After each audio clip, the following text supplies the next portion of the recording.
Shadena. So that is a good segue or lead in into our topic for this evening, which is triggers and cravings in addiction. So we hope that by the end of this section of our program that you will be learning a few things. The first thing is, what is a trigger? And as Shadena said, there are two different types. There are internal versus external. And also there can be emotional, environmental, and social triggers. We want to learn what is a craving. We want to learn about the addiction cycle. And we want to learn why all these things are important. And finally, we want to learn how to break the addiction cycle.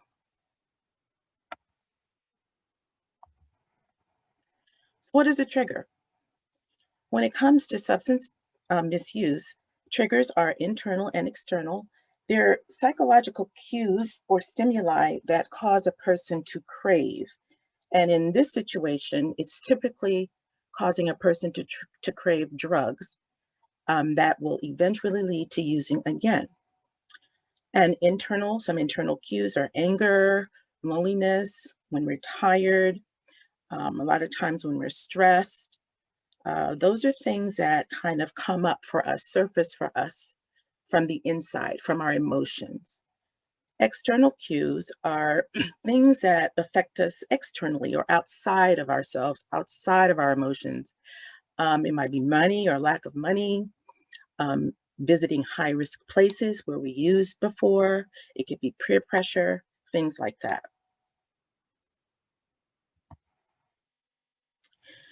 So, what happens is when we are triggered with these emotional cues, they can create for us negative or positive memories or flashbacks that can take us back to a situation where we first started using substances. Um, and a lot of times, triggers are important in substance misuse because it's very difficult to avoid um, places that might remind us of certain things that we did in our past, um, that are very important to our lives. And a lot of times we do not have any control over the environments um, where we find ourselves in on a daily basis. For instance, where we live, maybe where we go to work, if we are homeless, situations like that. We have no control over those things. So triggers cover three basic groups. The first is emotional, and those are mainly negative emotions. Environmental, like I said before, high risk places or homes, bars, and also social pressures and relationship conflicts. All of those things can trigger an emotion in us.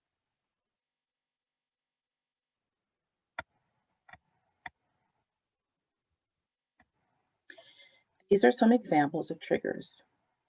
Maybe every time, a loved one dies, the anniversary of their death, or if we were in a car accident, um, the anniversary of those things can trigger an emotional response in us. Family conflict, if we're having money problems, um, the end of a relationship, specific noises, smells, tastes, sounds, or textures can trigger strong emotions in us. Hanging out with people who are addicted or who abuse substances. And sometimes triggers can be feelings of like very positive things like joy, happiness, or elation. And finally, stress can trigger emotions, negative emotions in us, lack of sleep, when we become angry or frustrated, and when we worry.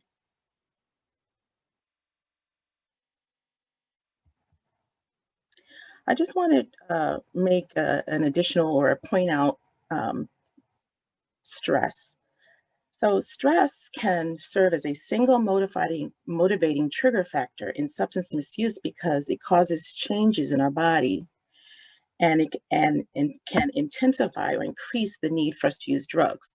Over time, substance misuse gradually impairs the brain's ability to manage stress by overtaking the brain's ability to produce natural calming chemicals like dopamine, oxytocin, serotonin, and epinephrine. And a couple of weeks ago, we talked about those natural chemicals in the body. But sometimes when we're stressed out, um, we have anxiety, those types of emotions can cause our brain to use up all of those natural chemicals. And so what we do is we search outside to replace those natural chemicals in our brain. So now that we know pretty much what a trigger is, what is a craving? It's also known as an urge. A craving is a strong desire to consume a particular substance of abuse, namely opioids or food. Craving is a major factor in relapse and or continued use after withdrawal from a substance of abuse.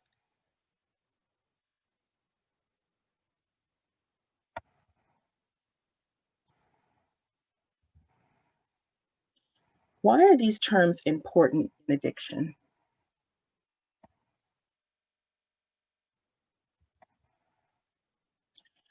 These terms are important because they are very crucial steps in the addiction cycle. The addiction cycle has 5 steps. As we talked about earlier, there's the emotional trigger, which leads to a craving, which can lead to a ritual, which can lead to using, which can lead to guilt or shame, which triggers an emotional response. So it's kind of a cycle of all of these steps that causes us to be addicted.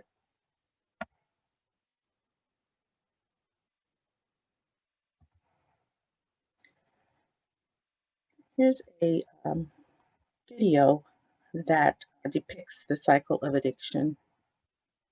Let me That define an activating event. Now, an activating event can be big and it can be small. Small activating event might be stubbing your toe or getting a parking ticket. Some universal activating events that are considered really big might be losing a job, a breakup, or a death in the family. And these activating events are bound to happen in life. And it's the way that we deal with those activating events that'll put us into the cycle of addiction. So, activating event will happen, directly dropping somebody into the cycle. Now, here goes somebody who's unhappy because they're in the cycle of addiction. And what makes it an activating event is, well, all activating events will produce uncomfortable feelings. This could be sadness, this can be anger, this can be any kind of adverse or negative emotional state based on that activating event. And what an activating event that produces these feelings will do is also create a need to escape. And how people cope with that need to escape is a maladaptive coping behavior. So, maladaptive behavior is something that's learned from childhood. It can be anything from isolating, excessive use of video games, eating too much. And what it does is it provides a temporary escape.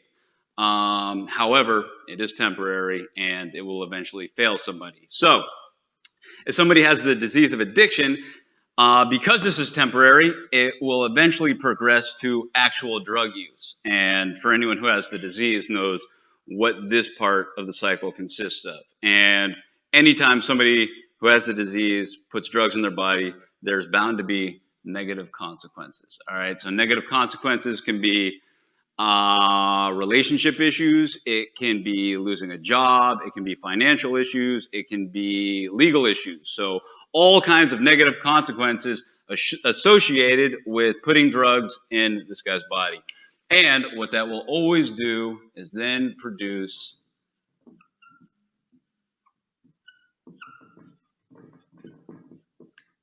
shame and guilt, all right, which is going to be directly connected to the negative consequences. Shame and guilt in its own is an activating event, thus connecting it back over here, bringing the guy back into the cycle, and round and round and round it goes. Until at some point, maybe there's an intervention or some kind of moment of clarity, and this individual will be able to pull himself out of the activating event and put himself into some kind of treatment center or recovery program. And when that person's there, he'll be able to learn about activating events, learn and be able to own the feelings associated with those activating events. And before it progresses to this area, develop and learn about new healthy coping mechanisms or utilizing a team. So I hope you guys enjoyed learning about the cycle of addiction, and I will see you guys next time. To learn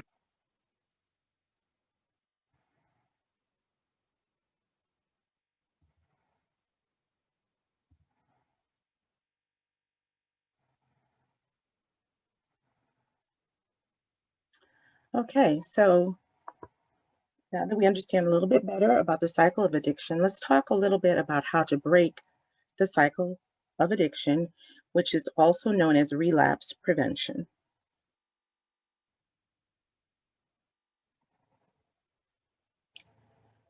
So, one way to break the cycle of addiction is to learn how to handle triggers. We all need to know what our triggers are. Um, we can make a list or journal, also a diary to help deal with triggers. We can participate in a support group or program. We can know where to go when we feel a relapse coming. And we can also make changes to encourage a better life for ourselves. So, um, knowing your triggers is very important. You need to know where you can go, where you cannot go. Maybe you need to change your friends. Um, you need to stay away from places that maybe you first used, or you found yourself, or you find yourself becoming influenced by the wrong people. So you just need to know and learn about what your triggers are. Making a list or a journal to deal with your triggers is a very good way to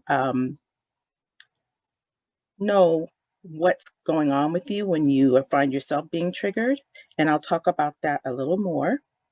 Participating in a support group or program, like the young man in the video said, is one of the best ways because when we find ourselves with like minded people, people who can share our experiences, it's very helpful to help us break the cycle of addiction.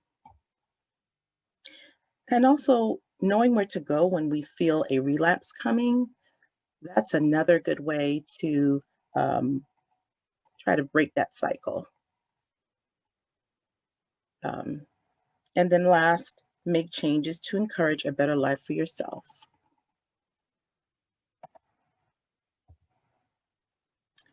So, like I said, I want to talk a little bit more about journaling. Journaling is one of the best ways to get to know yourself.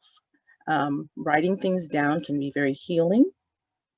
It helps alleviate stress. It helps to get all those emotions out when you can write it down on paper.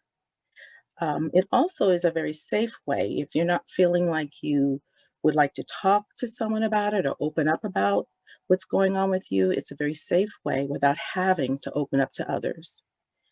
It also helps to maintain accountability and honesty. And there are a few types of journals that you can start. You can start a diary, which is a daily um, reflection of what's going on, during the day with you. There is a reflection journal, which you can do anytime. You can do it daily, or you can do it however you feel like you want to reflect on an event, maybe something that was very positive, or even something that was negative. Gratitude journals are very, very good. You can, at the end of the day, week, you can sit down and think about what went well with you, what you're thankful for.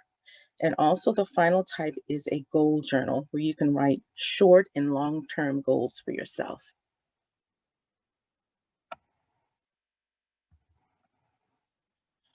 So, moving on to cravings, how can we handle cravings? One of the things that we can do is we need to recognize that cravings are normal, especially when you are first trying to break the habit of addiction. your cravings and urges are going to be very, very strong. So that's a very important part, is to recognize that they're normal. The next step is to learn to resist cravings. So saying no can be very difficult. However, once you learn to say no, and once you learn how to recognize your cravings, and once you learn how to replace them, it's going to get easier for you to resist. The next step is to delay. So, one thing about cravings and urges is that they pretty much last, they don't last all the time. They last maybe about 15 to 20 minutes. And if we know that, and if we can delay um, imbibing or ingesting or taking the drug, if we can delay, the craving will go away. So, and I will talk about that a little later as well. So that's another way that we can handle the craving. Just wait a few minutes. The fourth way is to escape. If you're in a situation where you're with friends who are doing drugs or something else that you're not really wanting to do, leave the premises. If you have to run, run away. The next one is to accept. Like I said before, recognize that cravings are normal.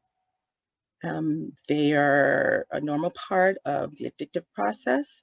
And once we can accept that, it'll be easier to move on to the next step. Dispute, that's an interesting way to handle. A lot of times, you can have like a conversation with yourself, and you can say things like, do I really need to do this? Do I really want to do this? What are the consequences if I do this? So, having a conversation with yourself is helpful. And then the last one is a substitute. Um, for instance, as we talked about before, if you're craving something, maybe you can exercise, or um, you can call someone up and tell them what you're going through. So substitute that craving for something that's more positive.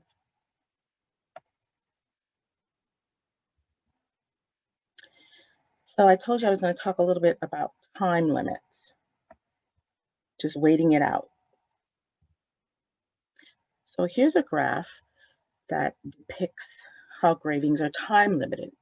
Now, to be truthful, it doesn't always feel like, you can wait it out, but science has proven that a craving lasts between 15, 20, 30 minutes. And there are things that you can do during that time to help make the time go a little quicker.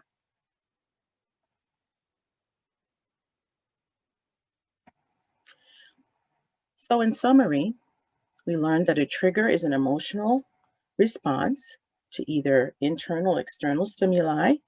It typically causes us to crave or have urges to alleviate or lessen that negative emotional emotion. When people misuse or are addicted to substances, they turn to drugs to feel better. This causes the cycle of addiction.